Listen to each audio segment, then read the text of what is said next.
Ah, Bien, acá no sé qué le pasa a mi compu. Vos sabés que abro el chats. este Meet y me empieza a titilar la pantalla. Igual no me anda bien hace mucho tiempo, pero yo siento como que no puede con tanto. Te tira la pantalla. Toca controlar, suprimir y anda al administrador de tareas. Y ahí te Sí. va a decir si está usando mucha memoria, Dice tu CPU. bloquear, cambiar de usuario, cerrar sesión, administrador de tareas. Sí, ese. Tocalo Ujú. y ahí te dice el porcentaje de cuánto está gastando cada cosa. A ver. Es que la pantalla me enciende y se apaga, enciende y se apaga. Google Chrome. Más detalles pone por si acaso. Ok. Bueno, igual si no ya después lo veo, porque pensaba hacer por Meet y ya después voy por Zoom. Bueno, Ah, sí, Google Chrome, CPU 59%, memoria mm. 36%, disco 6%. ¿Es mucho o es Bueno, poco? el CPU estás usando 3 veces más que yo, Ah, casi 4. dice Y consumo aparte, muy y es otra alto. cosa. Sí, Google Chrome consume muchísimo. Entonces, ¿qué hago? Y si no es la pantalla, si es Google Chrome, descargarte Firefox. Ok. Firefox. Bueno, pero ahora ya no, lo hago más tarde. Ahora no tenés tiempo, sí, Dale, pero dale. ten en Bueno, cuenta vamos. que Chrome consume mucha información, mucha No RAM. sabía.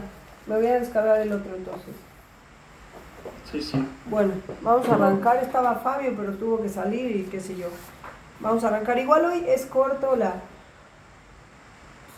Bueno, la reunión de hoy porque en realidad vamos a trabajar. Yo pensé que era más largo el texto de Freud, en realidad es muy cortito. El texto de lo ominoso. Eh, sí, me y acuerdo bueno, que a mí me habían ajá. dado una versión donde copiaban y pegaban el texto del hombre de arena en mitad del curso de Freud.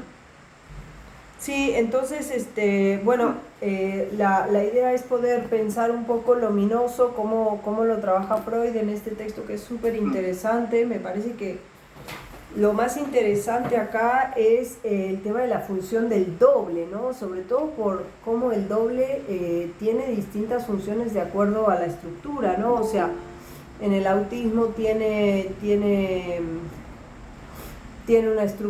una función, en la psicosis tiene otra función y en las neurosis, bueno, quizás una función también parecida a la de la psicosis, pero más mitigada, ¿no? Entonces me parece que está buenísimo eso y también ver, bueno, a lo mejor cuáles van a ser las diferencias o ¿no es cierto?, cómo Lacan continúa este camino. A ver cómo hago. Varios usuarios quieren unirse. Ahí está. Ya, ahí está. Bueno, entiendo. ok. Bueno, entonces como decía, la reunión de hoy no va a ser tan extensa porque vamos a trabajar fundamentalmente el texto del ominoso de Freud y bueno, pensar un poquito, aunque sin adelantar demasiado, qué va a hacer Lacan con esto, ¿no? Cómo lo va a continuar. Entonces, el texto de Freud, no sé si lo han podido leer o no, que si alguien quiere decir algo, ¿qué les pareció?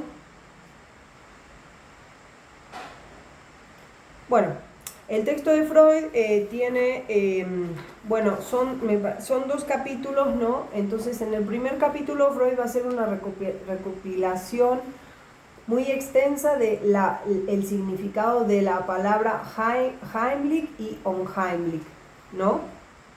Que es interesante leerlo, detenerse, digamos, en esos significados, porque a lo que quiere llegar Freud es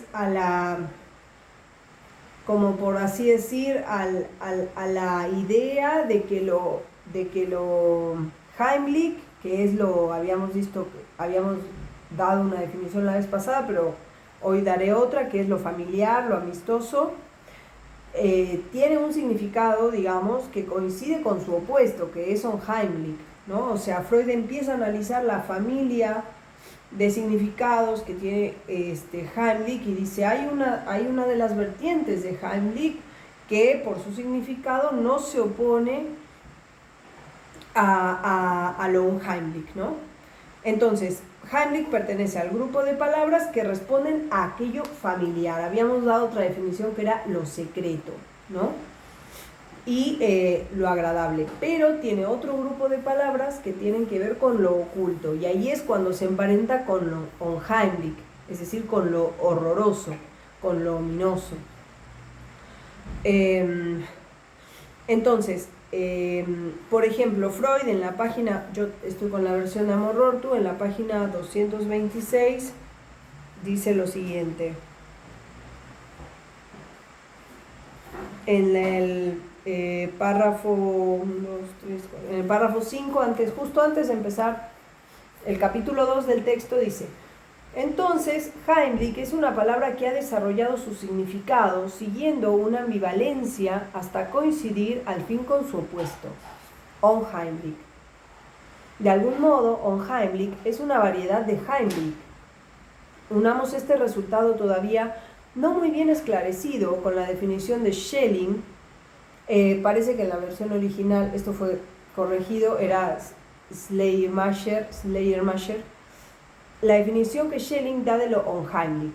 La indagación detallada de los casos de lo unheimlich, lo ominoso, nos permitirá comprender estas indicaciones. Entonces él emprende un recorrido para sustentar el hecho de que lo unheimlich se emparenta profundamente con lo heimlich, ¿no? O sea, que lo horroroso se emparenta profundamente con lo familiar y con lo secreto, con lo habituado, no con lo inhabitual. Bueno, entonces aquí es donde empieza un poco a desarrollar el cuento de Hoffmann, y relata, ¿no? Así como hace un resumen increíble del cuento, que no es nada largo, son 30 páginas, espero lo hayan podido leer porque es una experiencia muy, muy linda. Sobre todo un tipo de lectura que no es contemporáneo, entonces eso bueno, a mí me gusta mucho. Entonces, bueno, la cuestión es que él relata este cuento, ¿no? En donde el personaje principal, Nathaniel, bueno, es presa, digamos, de un horror, y dice Freud, lo ominoso no está centrado en la muñeca que él veía en la casa de este italiano, ¿no? No era, lo ominoso no está centrado en la muñeca Olimpia, ni en los ojos de la muñeca Olimpia, sino que está centrado en el hombre de arena. Entonces, ese va a ser una de las cuestiones a pensar, ¿no es cierto? Porque incluso la última clase del seminario 10, Miller, que es el traductor oficial del seminario 10, la ha llamado a la última clase del objeto A o del a los nombres del padre. Es decir, que para Lacan, o sea, Freud, ¿qué va a hacer? Igual ahora vamos a ir desmenuzándolo, pero Freud lo que va a decir es, realmente el hombre de arena es lo que causa un horror, porque es un sustituto o es un representante del padre, del que se teme la castración. Es decir, que Freud va a ubicar lo ominoso del lado del padre, ¿no? Del lado del padre, que es el que efectúa esta operación tan importante, que es la castración. Y Lacan, digamos, lo va a ubicar más bien del lado del objeto. Ahora, el asunto va a ser pensar, cuando sigamos recorriendo el seminario, si hay una gran diferencia entre el camino del objeto y el camino del padre. ¿Por qué? Porque lo que hemos trabajado hasta ahora es que el objeto A, o la lógica del objeto A, se circunscribe o se determina absolutamente por la lógica, bueno, absolutamente no, pero sí en el asunto de la pérdida, que es fundamental, por el padre, ¿no? Es decir, por la función paterna, que es la castración. Bien, entonces, hay una congruencia entre el objeto A y el nombre del padre para Lacan. ¿Por qué? Porque el objeto A, en tanto perdido, implica, en tanto cedido, como vamos a ver, implica que ahí hubo padre, ¿no? Un padre, bueno, que tuvo por función la castración. No es que no haya padre, puede haber otro padre también, ¿no? En la psicosis hay padre, no hay nombre del padre, pero hay algo. Un agujero tal vez, pero bueno, hay padre real, ¿no? Bueno, en fin. Entonces la cuestión es, entonces, que el efecto, el punto principal, dice Freud, el efecto ominoso del relato no se puede atribuir a la muñeca. Incluso, dice, la muñeca, todo el amor de Nathaniel por la muñeca puede incluso ser leído, entendido como una burla que hace el autor, Hoffman, a ese tipo de amor, ¿no? Tan romantizado, tan idealista. Y dice, el efecto ominoso viene del hombre de arena, que es el que arranca los ojos a los niños. Bueno, obviamente arrancar los ojos, ustedes saben que Edipo, cuando se da cuenta, ¿no?, de que se ha acostado con su madre, que ha matado a su padre, Edipo se arranca los ojos, ¿no? Entonces, hay una resonancia, ¿no?, con el tema de los ojos y la castración. Entonces, el hombre de arena va a ser una representación de el ser despojado de los ojos. O sea que para Freud la angustia de perder los ojos, de quedar ciego, es una sustitución de la angustia de castración. Y bueno, eso va a ser tomado muy seriamente por Lacan, ¿no? Porque de hecho ustedes saben que si bien Freud habla de la pulsión escópica, para Freud no había objeto mirada, o sea, Freud no habló del objeto mirada, Freud habló del objeto seno, excremento y el objeto genital, pero no habló de la mirada ni de la voz, como va a hacer Lacan en este seminario, ¿no? Acá Lacan va a refundar el objeto freudiano y va a fundar el objeto lacaniano, considerando, ¿no?, objeto mirada y considerando el objeto voz. Y, digamos, la diferencia que hay entre el deseo y el goce en torno a esta operación de la castración, ¿no? O sea, no es simplemente el objeto A, sino también la escisión entre el deseo y el goce.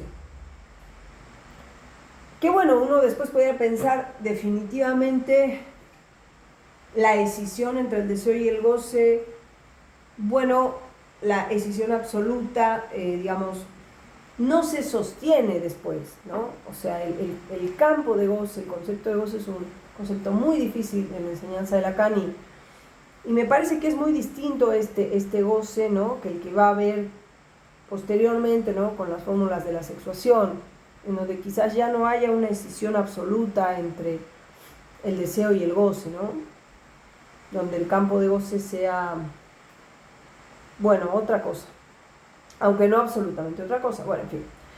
Entonces, pues, sigamos con Freud. La angustia, dice, de quedar ciego es una sustitución de la angustia de castración. Entonces, para Freud, de hecho, el haberse quitado los ojos de Edipo, y esto es fuertísimo, o sea, realmente a Freud hay que leerlo con detenimiento porque dice cosas muy importantes. Dice, realmente el haberse quitado los ojos es una forma temperada de la castración.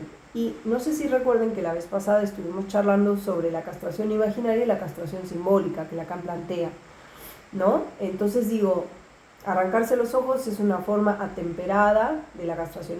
Es durísimo que lo diga, ¿no? Yo tuve recibí en el consultorio una consultante que que se estaba quedando ciega, digamos, ¿no? Y dices, y ni así, ni con eso, digamos, hubo una apertura a la castración simbólica, ¿no? Entonces es tal cual como lo pronunció Lacan la clase pasada. Los neuróticos van por la vida sosteniendo la castración imaginaria con tal de que la castración simbólica no aparezca. Bueno, entonces, para Freud, la angustia en torno a los ojos tiene una relación muy estrecha con lo que es la muerte del padre. Y va a decir, noten cómo el hombre de arena aparece todas las veces como un perturbador del amor. Y ese es el lugar que también Lacan le va a dar al padre de la neurosis obsesiva, ¿no? Un perturbador del goce, lo va a llamar Lacan. El padre en la neurosis obsesiva es un perturbador del goce. Y acá Freud lo ubica como un perturbador del amor.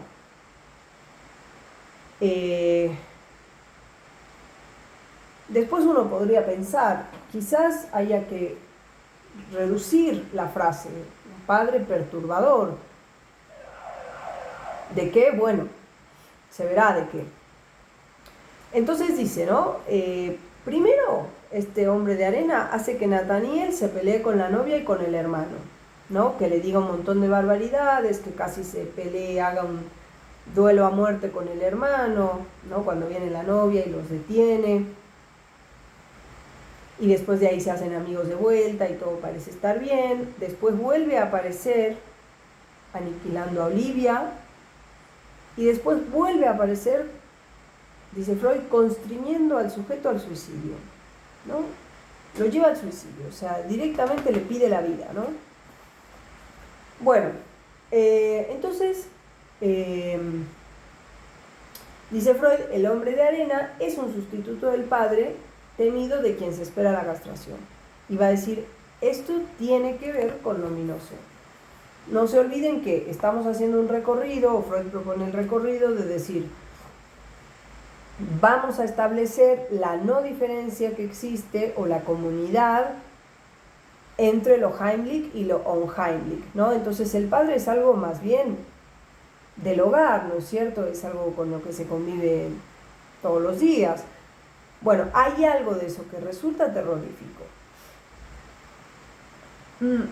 De hecho, dice Freud, este hombre de arena no es más que un doble del padre de Nathaniel, ¿no? Un doble de ese padre, ¿no? Que parecía muy bueno, qué sé yo, pero que se reunía con este hombre de arena en su oficina y que bueno, que finalmente parece por el delirio de Nathaniel que el hombre de arena mata al padre. Entonces es un doble del padre, el hombre de arena. Y ahí es donde Freud empieza a pensar el asunto del doble. Y dice, ¿el doble de dónde viene? Bueno, el doble va a ser un resto que no ha sido cedido del narcisismo. Es un modo en el que el yo puede pervivir. Y dice, este doble sirve, después se desprende del yo y sirve para la observación y la autocrítica. Ahí uno podría pensar, ¿no es cierto?, en el superyo, también, cuando Freud habla de autocrítica. Y dice, pero el doble no solo tiene un contenido crítico, el doble también tiene esos anhelos de la fantasía a la cual ella sigue aferrada. O sea que uno, digamos, el doble va a tener contenido autocrítico, pero también va a tener un contenido ideal, ¿no? En algún momento podré tal cosa. Entonces ahí aparece la función del doble. De hecho, yo por eso les decía, o sea, el encuentro de hoy es muy corto porque vamos a trabajar solo este texto, pero para pensar juntos, ¿no? También incluso aprovechar que es un texto corto, pero de un contenido increíble, ¿no? O sea, nos da mucho, porque, o sea, el doble, por ejemplo, en el autismo, ¿no es cierto? El doble en el autismo tiene una función, voy a apagar eso, tiene una función, digamos, reparadora, si se quiere, ¿no? Reparadora de lazo, ¿no? El niño, por lo general, el niño autista va al colegio, se arma un doble, que puede ser otro niño, o un juguete, ¿no? Y entonces lo empieza a imitar, y hace lo que ese niño hace. Entonces, de alguna manera, puede hacer lazo a partir de ese doble, ¿no? Que a veces puede ser la mano del otro también, el doble, no necesariamente tiene que ser otra persona, puede ser la mano del otro, puede ser, como les digo, un juguete, en fin, pueden ser tantas cosas, un piano, no sé. Entonces, ahora, en la psicosis me parece que tiene una función más bien provocadora o, ¿cómo lo llamarían ustedes? ¿No? Como que despierta la paranoia. O sea, en la psicosis, no en todas las psicosis, no en la esquizofrenia, pero en la psicosis paranoica, digamos, el doble es aquel que despierta precisamente la persecución, ¿no? El doble me persigue, el doble persigue. Ustedes recuerdan el caso Aimé de Lacan, ¿no? En el cual ella va y cumple el acto, ¿no? Homicida, que no resulta un homicidio, con una mujer que era una actriz muy bella y que ella pensó que era la que pretendía al príncipe de Gales, al que ella misma pretendía, ¿no? Que era su amor. Entonces, digo, en la paranoia, quizás no hay que circunscribirlo a la psicosis, quizás porque la paranoia también es una estructura neurótica, ¿no? Pero en la paranoia tiene esta función de persecución, o sea, el doble me persigue. Y en este caso del cuento parece que ese doble es, bueno, es el mismo, ¿no? O sea, lo cuida como si fuera el mismo, ¿no? Más bien en esta versión, como dice Freud, de los anhelos a los que la fantasía quedó aferrado, ¿no? De hecho, hay un momento en el que Freud lo señala, Nathaniel se enamora de la muñeca más que de su novia, ¿no? Bueno, entonces, Freud dice, ok, hasta acá, bueno, pudimos analizar un poco la función del doble. El asunto es, ¿de dónde viene lo ominoso que se adhiere al doble? Y ahí dice, no da tantas explicaciones, verdaderamente no las da. Quizás Lacan las va a dar, ¿no es cierto? Me atrevo a adelantarme, a riesgo de después contradecirme, pero quizás Lacan da una explicación a esto y va a decir, bueno, lo ominoso viene de lo real, ¿no? De lo real del objeto. De ahí viene lo ominoso. Entonces Freud dice, el carácter ominoso del doble tiene que ver con algo primario, ¿no? Acuérdense que Freud siempre habla de estadio primario, estadio secundario, ¿no? Siempre hay algo primario y algo secundario en Freud. Lo primario tiene que ver con los fundamentos inconscientes. Y lo secundario, por lo general, tiene que ver con las derivaciones preconscientes. Entonces, para Freud, ahí se cayó el video. Para Freud, ¿cómo se llama? Lo ominoso del doble tiene que ver con el estadio primario, ¿no? Y aquí va a incorporar algo que él estaba trabajando en esa época, que es la compulsión a la repetición. Dice, hay algo de lo primario que me encantó como lo define, ¿no? Como un juego de guerra, ¿no? Dice, tiene que ver con la compulsión a la repetición. Y esa compulsión a la repetición doblega, ¿no es cierto? Usa esa palabra, doblega al principio del placer. Entonces, él solamente, o sea, Freud nos dice, a ver, ¿por qué el doble tiene un carácter ominoso? Respuesta, porque viene de estadios muy primitivos anímicos, ¿no? Viene de un estadio primario, viene de un fundamento, y por otro lado, se vuelve ominoso porque genera una compulsión a la repetición, ¿no? O sea, porque uno se ve así o a ese doble repetidamente, ¿no? O sea, y eso es muy interesante, digo, el fenómeno del doble es muy interesante porque, piénsenlo, en un análisis realmente la gente no viene a hablar de sí misma, viene a hablar del otro, a veces del gran otro y a veces del pequeño otro. Y el pequeño otro puede ser el doble, ¿no? Pero es muy interesante cómo avanza un análisis cuando eso que se dice del otro, del gran otro, del pequeño otro, reflexiona sobre el hablante, ¿no? Y digo hablante porque no necesariamente es el yo. Y es muy interesante porque hace un nuevo desarrollo de la verdad. Y va tocando un poco la postura del hablante. Entonces, bueno, entonces después va a agregar algo más Freud y va a decir: el análisis del ominoso nos lleva al pensamiento mágico, al pensamiento en donde había en la psiquis, ¿no?, como lo define Freud, un animismo irrestricto. Desde luego que esto es bien freudiano, ¿no? O sea, Lacan no va a plantear las cosas desde este punto, pero bueno, Lacan contaba con algo más, que es precisamente los registros, ¿no? Sus 3 registros que son súper operativos para pensar y para no perdernos en, bueno, qué sé yo, o sea, en decir, bueno, esto es muy antiguo y viene de ahí. Quizás no es tanto, digamos, buscar, bueno, decir, bueno, es antiguo, sino decir, bueno, pertenece a otro registro. Al registro de lo que se produce por lo simbólico, pero que no es simbólico, ¿no?, que es lo real.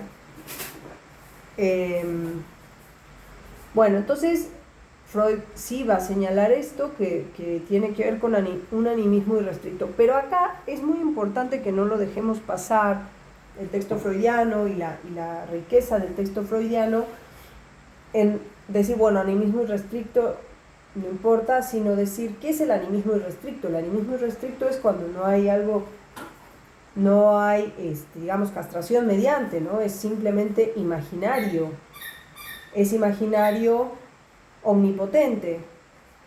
Entonces, si volvemos a la definición de la angustia que les di la primera clase y que les dije de a poco se va a ir, ¿no es cierto?,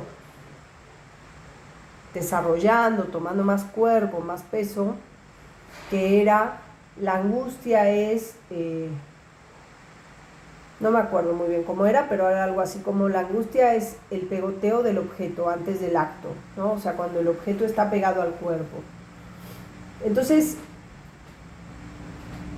en términos lacanianos sería, bueno, hay algo que no está del todo cedido, hay algo que no está cedido. Hay algo de la castración simbólica que no está siendo efectivo.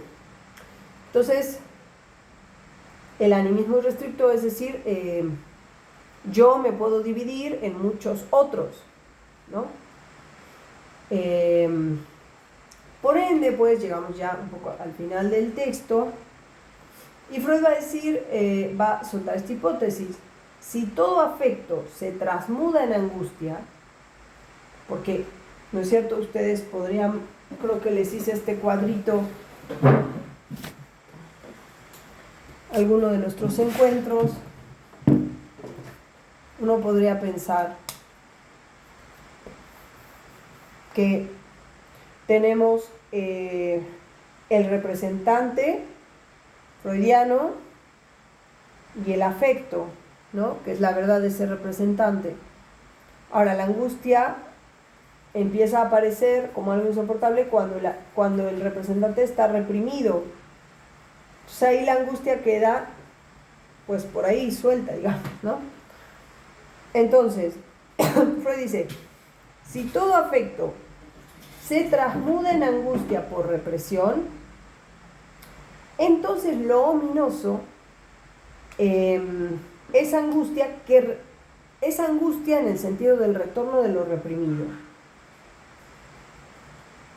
Entonces, hay una base freudiana de esta situación de la angustia lacaniana, que es, hay un retorno del objeto que no ha sido cedido. A ver, no es lo mismo, no estoy equiparando a Freud con Lacan, solamente estoy queriendo señalar que hay una base freudiana, que está bueno que la tengamos en cuenta y que de hecho nos ayuda un poco a que no sea, digamos, tan inaccesible el texto de Lacan, ¿no? En todo esto. Entonces, Freud dice, si todo afecto se transmuda en angustia por represión, entonces lo ominoso va a ser una angustia que retorna de la represión. Bueno, entonces, por ello, dice Freud, lo ominoso va a ser a la vez familiar y a la vez horroroso. O sea, que es algo que está siempre con nosotros. Es algo que es el deseo incestuoso por el padre, ¿no? Porque finalmente, fíjense, el hombre de arena, ¿qué hace? El hombre de arena supuestamente mata al padre. Entonces, comete el deseo, ¿no?, del hijo de terminar con el padre. No, ahora no. Y ese es el asunto. Eso es el asunto que después va a cobrar un interés, si se trata de dinero, que es la vida misma de Nathaniel, ¿no? Y que estuvo siempre, ¿no? Desde que él era un niño. Desde que él era un niño y escucha precisamente a una sustituta de la madre, ¿no? Que era la nana, no sé cómo se diga, la que cuidaba a los chicos. O sea, él escucha a un sustituto de la madre. Y después paga con su vida. Ahora, no solamente entonces el hombre de arena es un perturbador, sino también es quien lleva al acto lo que el niño hubiera querido, ¿no? Es esa omnipotencia infantil, como decía Freud, aunque Lacan se va a oponer a esto, y Lacan va a decir, no hay una omnipotencia infantil, lejos de ello, dice, la omnipotencia está del lado del otro, ¿no? Y por eso se lo quiere destruir. O sea, todos los niños, y de hecho en el análisis de cualquier adulto, se llega a ese punto en el que, y sí, o sea, ahí dependías del otro, es decir, el otro elegía, ¿no? Entonces, dice, por esto es que lo ominoso es familiar y horroroso. Es decir, que Freud lo va a insertar dentro de la dialéctica, por decirlo lacanianamente, de la castración, y va a decir, es cuando algo de la castración se sostiene, ¿no?, de modo imaginario y no operando simbólicamente, podríamos decirlo, ¿no? Yo ya hice una traducción lacaniana, pero bueno, cada uno con sus recursos. Entonces, lo ominoso, pues, es algo familiar que ha retornado, ¿no? Y, dice Freud, el horror, y esto es muy importante, el horror es la escena que en otro tiempo era una escena concupiscente. Desde luego, ¿cuál es? El lecho materno. Pero puede ser, yo pensaba, ¿no?, mientras preparaba la reunión de hoy, puede ser realmente el lecho materno o puede ser también el lecho con los padres, ¿no? Muchas veces el sujeto está, digamos, sosteniendo, por lo menos la neurosis sostiene la pareja parental, no solamente o no necesariamente simplemente el lecho con mamá, ¿no? Muchas veces se encuentra más bien la pareja parental lo que el neurótico sostiene. Y lo ominoso, dice Freud, se va a producir cuando esos complejos infantiles, o sea, cuando algo de la castración, o sea, cuando algo pasa en la vida de alguien que despierta ese complejo infantil, es decir, ese deseo incestuoso del cual no se ha efectuado, digamos, una pérdida efectiva, ¿no? O sea, del cual, o sea, uno podría decir, Schreber, ¿no es cierto? Schreber dice Freud, y sobre todo Lacan, ¿cuándo enferma? Schreber enferma, y esto es un dato bien práctico, ¿no? Bien de todos los días. Schreber enferma cuando asume un lugar, cuando tiene que asumir, cuando es llamado a asumir un lugar, desde el cual tiene que responder con el significante que no hay, es decir, el nombre del padre, no tiene con qué responder, se encuentra con el agujero. Ok, pero ¿qué pasa con el hombre de las ratas?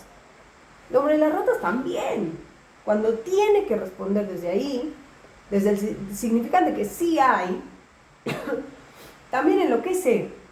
No sé si se acuerdan de ese historial freudiano, ¿no? Pero es realmente maravilloso ese historial, porque el hombre de las ratas enferma cuando tiene que elegir con quién casarse, digamos, ¿no? O tiene que elegir ir a estudiar, ¿no? En fin, tiene que hacer una elección respecto a su vida, ¿no? Tomar una responsabilidad, elegir. Que no es que va a elegir si se pone un abrigo o una bufanda, no, va a elegir una mujer, o va a elegir qué estudiar.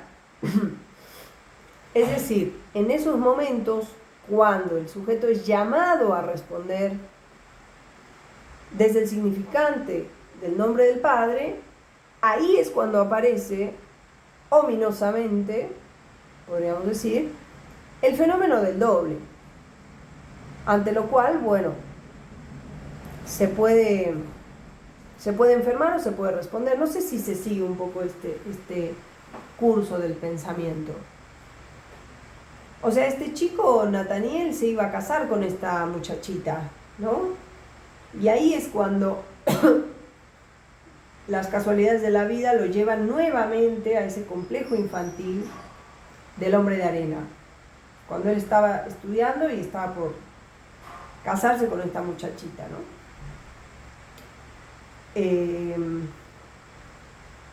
Entonces ahí vuelve ese hombre de arena omnipotente que no solamente se llevaba los ojos de los niños, sino que también hizo lo que el niño hubiera querido, ¿no? Se deshizo del padre. Así que, bueno, eso es un poco lo que preparé para hoy. Realmente, como les decía, yo pensé que el texto era mucho más largo, lo recordaba más largo. No sé, ¿tienen algún comentario, pregunta?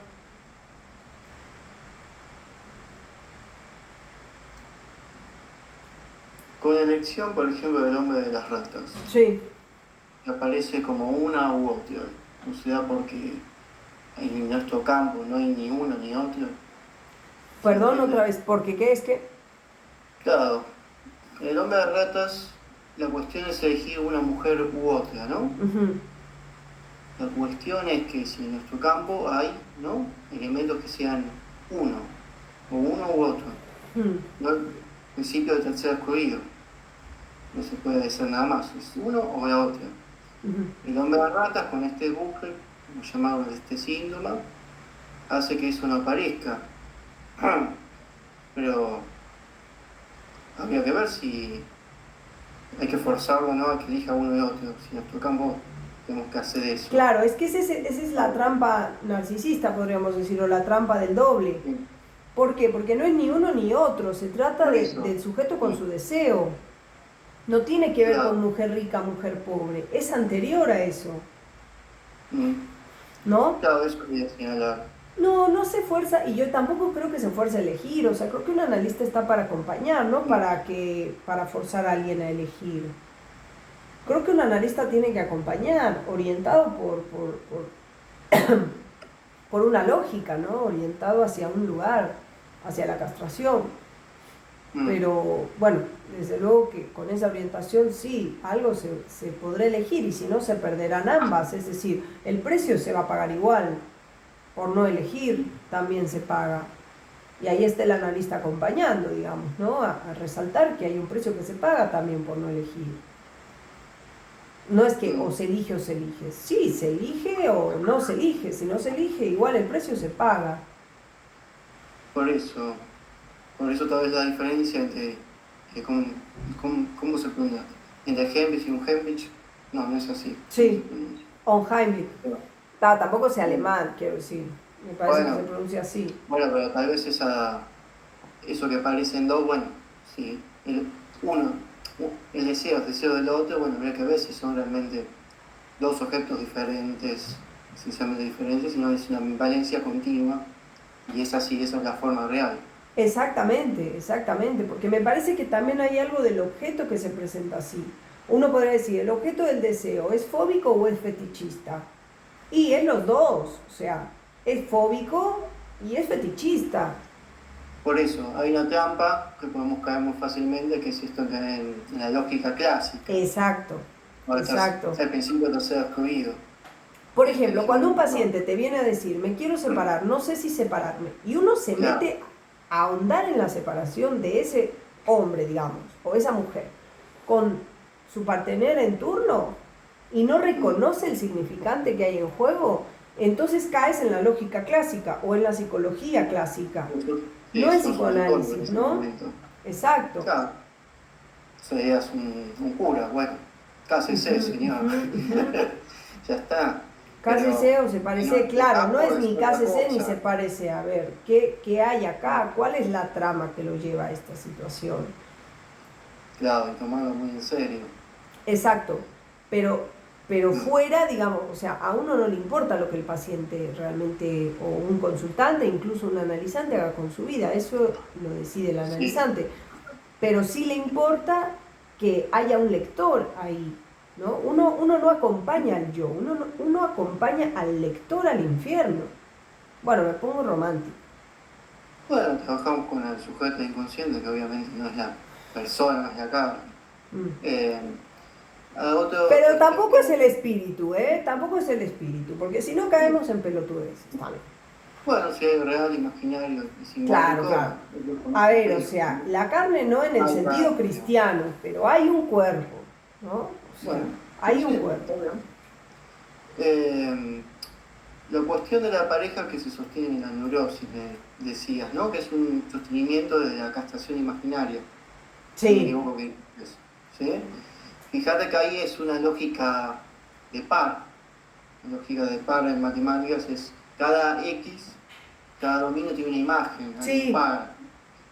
Eso hay que también tener cuidado. Fíjate, yo no sé cómo manejar la castración simbólica, pero sospecho que ahí se complica más, ¿no? Es que cada media naranja se une con la otra. No hay retroactivo, no hay retroactivo. Ay, ¿cómo se dice? No hay reciprocidad, ¿no es cierto? O sea, S1, S2, por ejemplo, S1, S2, uno dice, ya en esa ¿cómo se dice en teoría de conjuntos? Un conjunto ordenado. S1, S2 es un conjunto, es un par ordenado, que no tiene que ver con la lógica par, ¿no? X y su imagen. S2 no es imagen de S1. Ahora, ¿qué es el par ordenado en lógica? El par ordenado en lógica es un conjunto cuyo orden es importante. Simplemente, o sea, no puede ser S2, S1, no, es S1, S2, bien, perfecto. Ahora, S2 es recíproco, ¿hay reciprocidad entre S1 y S2? No, no la hay. No la hay, porque ahí hay sujeto. Por supuesto, lo que pasa es que ahí vemos que no hay, como ponen en matemáticas. ¿Que no hay qué? Se resuelve un problema con qué. Quiere decir que ha terminado esto de pensar, ha terminado esto de escribirse. Exactamente. Entonces, lo escribe una y otra vez y no para de pensar. ¿Entiendes? Ya estamos en otro campo. Sin embargo, Waldo, me parece que cuando se llega a un S2, sí hay un corte. O sea, un S2 instaura un corte y un nuevo desarrollo de la verdad, si se quiere. Claro, podríamos poner... O sea, porque si no es una lectura infinita. Espérenme, voy a cerrar la puerta. Bueno, Digo que porque si no es una lectura infinita, o sea, el análisis también tiene un fin, tiene un término, ¿no? El tema es cómo se recorta y cómo se trabaja con eso. Pero, Por más que sea infinito o no. Mira, fíjate, en matemática podemos contener infinito con un simbolito que es la... Ay, ¿cómo se llama? Aleph. Bueno, se puede trabajar con eso, si no, no podemos trabajarlo. Pero eso que se hace por un efecto de lectura, porque, a ver, el analista que deja que el otro hable y no interviene nunca.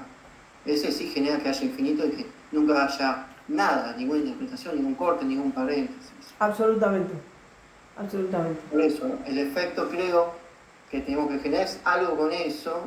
No, a ver, un momento, a ver, es que acá es muy importante, digo, yo estoy escribiendo sobre eso, o futuramente ya estoy por escribir sobre eso. ¿Qué lugar tiene el infinito en la dirección de una cura? ¿No? O sea, Lacan, como todos los filósofos, como también algunos matemáticos, pero dan una respuesta al infinito, ¿no? Entonces, ¿qué lugar tiene el infinito en la dirección de una cura? Bueno, hoy, mi hipótesis es que tiene lugar en tanto en cuanto existe el campo de gozo, o el campo de goce, que es, dice Lacan, compacto y conexo. Bueno, dice compacto por un lado y lo conexo lo trabaja en otro lado, pero son las condiciones de cualquier superficie. Entonces, la resolución del infinito para mí lacaniana en la dirección de la cura es que el infinito esté compacto, o se compacte, o pueda ser plausible de ser compacto, digamos, ¿no? De otro modo, nos encontramos con el infinito, dicho hegelianamente, negativo, que es la compulsión a la repetición freudiana. O sea, eso es infinito también. Porque siempre es 1, 1, 1, 1, ¿se entiende? No es 1, 2, 3, 4, 5, 1, no, es 1, 1, 1, 1, bueno, y ahí también tenés otro infinito, ¿no? Claro. Ana, con compacto, disculpa, ¿es compacto y cuál es el otro? Conexo. Con compacto, ¿qué sería? ¿Cómo lo formaliza Lacan? Seguramente es diferente. La compacidad es un término topológico. Lacan la trabaja en el seminario 20 y dice que todo goce es compacto, que el campo de goce lacaniano, o sea, que el goce lacaniano es compacto. Entonces ahí es cuando está trabajando las fórmulas de la sexuación y dice, una mujer es no toda. Ahora, mi hipótesis es que lo que compacta ese no toda, que es una infinitud, es, digamos, el falo, la función fálica. Entonces, cuando tú compactas un conjunto, lo que puedes hacer, tú tienes un conjunto infinito, un conjunto de elementos infinitos. Cada uno de esos conjuntos puede tener cardinalidad infinita. ¿Qué es lo que ocurre? Después tú lo vas a recubrir con conjuntos finitos y de eso sacas un subrecubrimiento que va a ser contable, o sea que es numerable. Pequeños, pon tu 8, 7, 10. Sí. Entonces, lo que permite la compacidad es numerar la cantidad de conjuntos otrora infinitos. Ahora, cada uno de esos conjuntos que puede ser numerable no pierde su cardinalidad infinita. ¿Se sigue? Sí. Entonces puedes decir 1, 2, por eso Lacan dice una mujer es 1 por 1. ¿No? Entonces... la conciencia absoluta, la conciencia desgraciada. No, me parece que acá Hegel no tiene lugar. No, bueno, o sea, Hegel habla del infinito canto, negativo. Me parece. ¿Qué? Como él, claro, creo que estamos hablando más del Cantor, como él relaciona dos infinitos. No, es que Lacan Cantor lo trabaja más en el orden del uno, en la lógica de, o por lo menos desde mi lectura, ¿no? Digo, tú puedes hacer otra y fundamentarlo. Pero tal como lo he trabajado hasta ahora, Cantor está más ubicado en la cuestión de lo bífido del uno, que es lo unario y lo uniano. Ahí es cuando Lacan trabaja Cantor, ¿no? Para hablar de ese uno, digamos, del Aleph, de ese uno que se repite, por un lado, de modo numerable, que es Aleph, sub 0, y por otro lado de modo no numerable, y ese es el uniano de Lacan, que es una repetición en donde no hay una lista exhaustiva de los elementos. Entonces, para mí, Lacan trabaja el asunto del infinito numerable y no numerable, es decir, Cantor, en ese punto, en la función del uno, unario y uniano. Está bien. Pero bueno. Eso por la parte de... Nos fuimos. Compacto. Sí, puede ser, pero creo que está relacionado porque a fin de cuentas me parece que... Bueno, claro que está, a ver... El otro megaocta es un efecto compacto. No, pero además pensá que en el seminario, esto es seminario 18-19, o sea, seminario 20 ya es cuando empieza a hablar del tema de la compacidad, pero ahí no está Cantor. Cantor habla del Aleph, ¿no es cierto? Bueno, de cómo contar infinito, de por qué hay infinitos mayores que otros. Hay una cuestión de reducir el infinito, operar con él en Cantor. Está bien, pero Cantor no habla de compacidad. La compacidad es posterior y es estrictamente del campo de la topología. Después se usa hoy por hoy en lógica, pero la compacidad es un concepto de la topología. Que, bueno, ahí hay otro lugar, ¿no? Entonces, digo, hay un lugar hay un lugar para el invento de la dirección del tratamiento. Por eso digo, no es una lectura infinita, o sea, no es S1, S2, S3, S4, no, es S1, S2, corte, S1, S2, corte. Bueno, pero hay diferentes tipos de cortes. ¿En qué sentido? Y yo puedo poner paréntesis antes que aparezca el S2. Bueno, sí, obvio. No digo que sea lo mejor, pero digo una posibilidad. Que solo aparezca el ambos, digamos, S1, S1. Bueno, pero no es un corte analítico. Bueno, sí, pero simplemente lo señalo. Ok. Hay otros tipos de cortes. Ok. De acuerdo. Bueno, no sé, ¿alguna otra pregunta? Porque si está muy callado. Bueno, está bien. Bueno, pues ya dejamos entonces por hoy. Si alguien tiene alguna pregunta, igual dígala, por favor. Si no, seguimos con la clase. ¿Qué número? ¿4? 5 ya. ¿Te acordás, Waldo? No. Bueno, con la clase siguiente. Me parece que es la 4.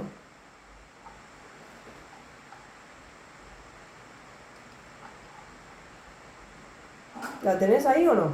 Porque la tengo acá, pero estoy sosteniendo el celular con eso. Estoy buscando clase 1. Lo que pasa es que no está bien marcado. Bueno, no importa. Lo mando por WhatsApp, si no. Pero es la clase 4, estoy casi segura.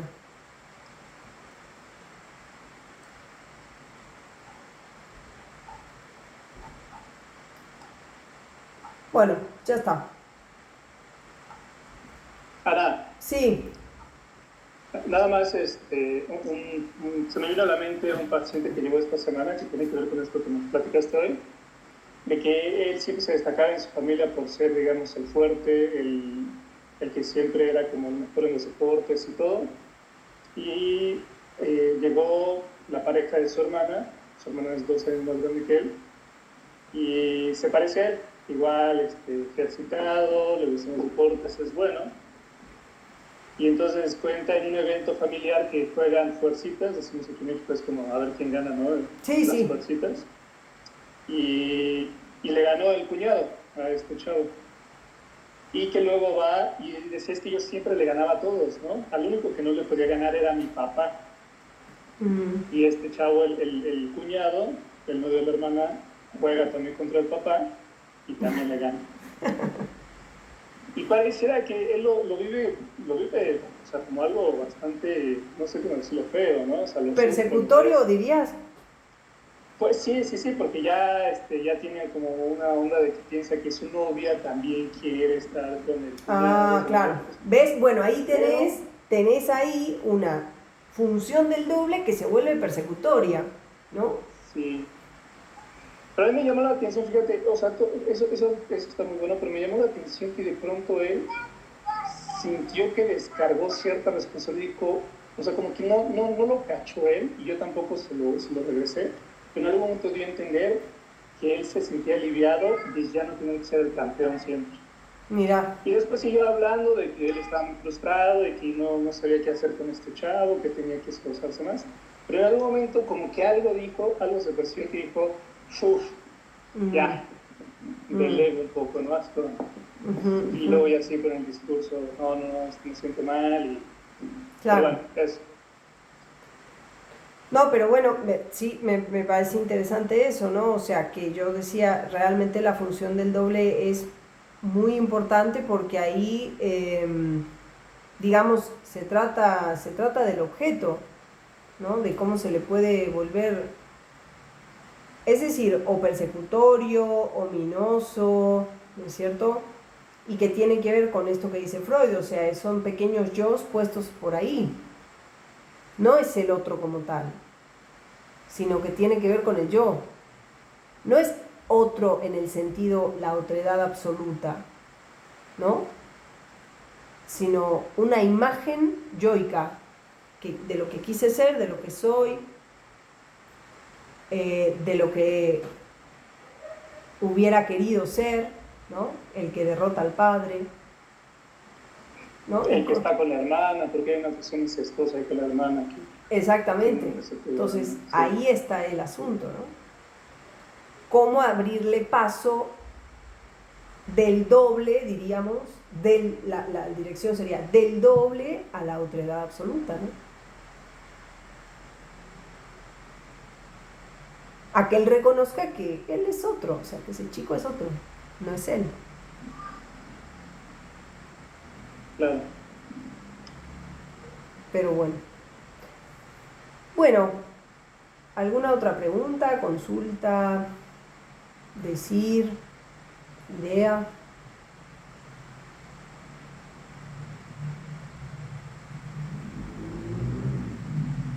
Bueno, entonces dejamos por hoy y seguimos clase 4 o 5. Ahora la mando por WhatsApp. ¿Ok? Bueno, Buen día. nos vemos.